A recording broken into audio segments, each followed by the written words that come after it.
Okey, dalam video sebelum ni kita dah tengok istilah-istilah penting berkaitan dengan jadual taburan kekerapan, iaitu apa itu had kelas, macam apa itu kekerapan, macam mana nak dapatkan titik tengah, apa itu sempadan kelas dan juga saiz ataupun lebar kelas. Okey, kemudian kita teruskan dengan sekiranya awak diberi data yang banyak, macam dalam contoh 1.3. Okey, sekiranya diberi data macam ni, macam mana nak tukarkan kepada jadual taburan kekerapan?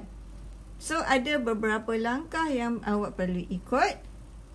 Okey, sebelum tu kita tengok kenapa you have to bina frequency distribution table. Okey, first things adalah untuk kita ringkaskan data yang banyak.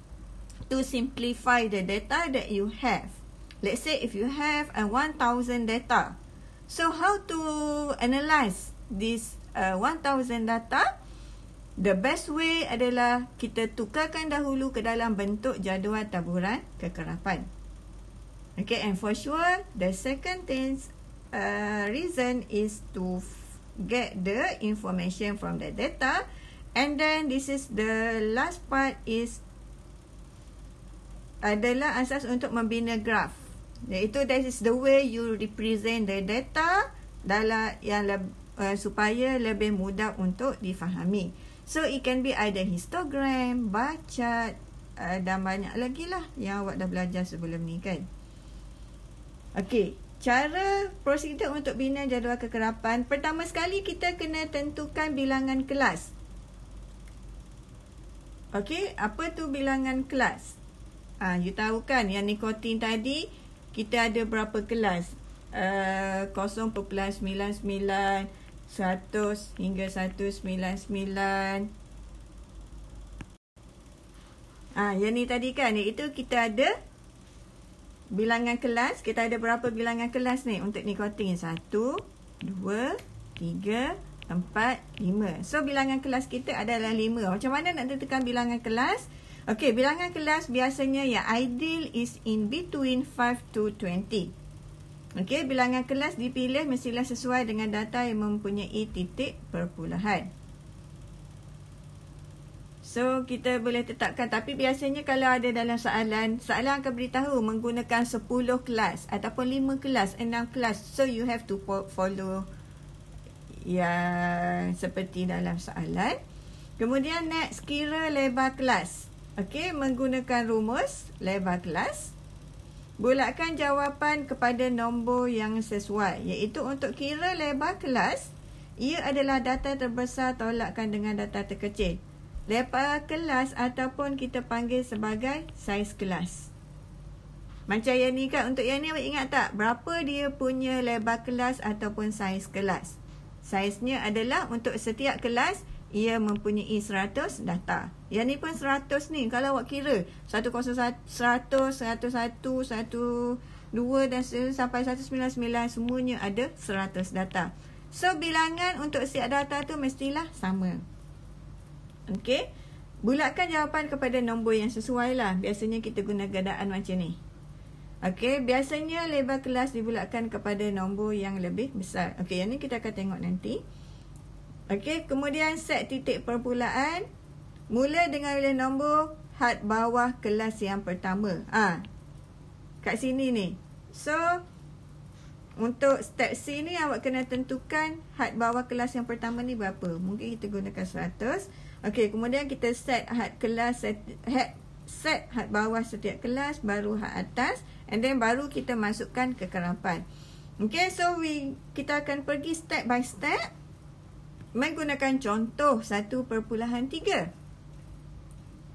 Okey, berikut data mewakili tekanan darah bagi 50 orang pesakit. So 50 ni kita katakan saiz sampel, ataupun biasanya dalam statistik kita tandakan sebagai N. N adalah saiz sampel.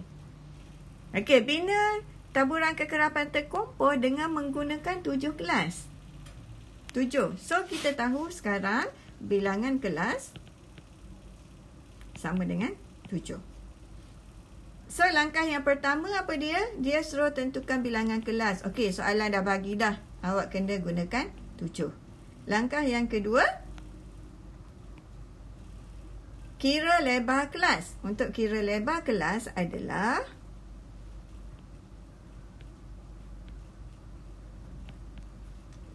apa dia tadi? Data yang terbesar. Data terbesar tolak data terkecil bahagikan dengan bilangan data.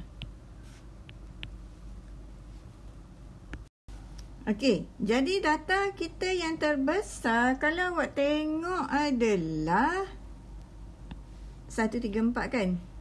Yang ni data terbesar. Data yang paling kecil, saya nampak 100 yang paling kecil. Betul tak? Okey, 100. Bahagikan dengan 7.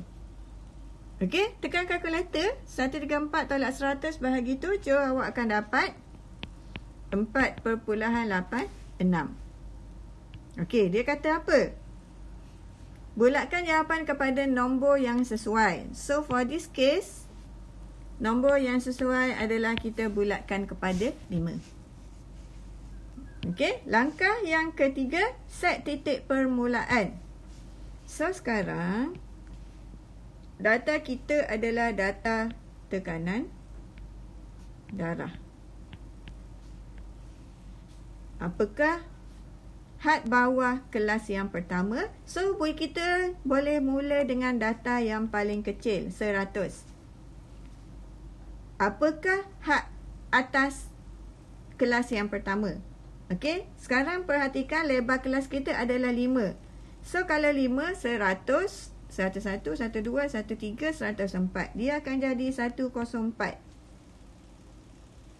Okey, kelas yang kedua 105 hingga 105, 106, 107, 108, 109. Okey, jadi next 110. Saiz 5, 110 hingga 114. 115 hingga 119. 120 hingga 124. 125 hingga 129. Dia sekarang nak 7 kelas kan? Kita ada 1, 2, 3, 4, 5, 6. So, kelas yang terakhir adalah 130 hingga 134. Dan awak kena make sure yang data kita yang terbesar mestilah berada dalam kelas yang terakhir. Boleh? Okey, next. Setkan, okey, yang ni dah guna kaedah gundalan. Kaedah gundalan ni macam mana? Okey, iaitu awak tengok 120.